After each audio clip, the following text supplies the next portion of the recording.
because I like this idea of having something professionally installed, but I want to be able to do some things on my own.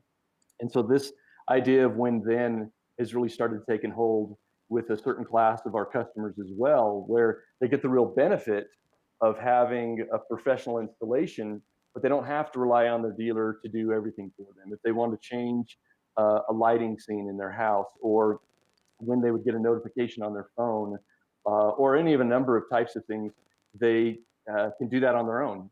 And it's been a real boon for some of our dealers as well.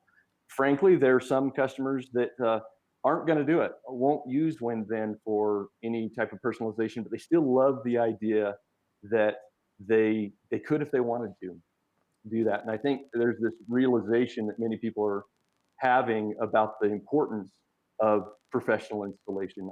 I'm not going to service my air conditioner. I'm not going to service the plumbing in my house. It actually seems kind of silly now that people start to think about it, that I'm going to go and have a smart home and try to have all of these things working together without some kind of professional with some expertise that can help. Yeah, and we've had the same feedback from our clients with Control 4.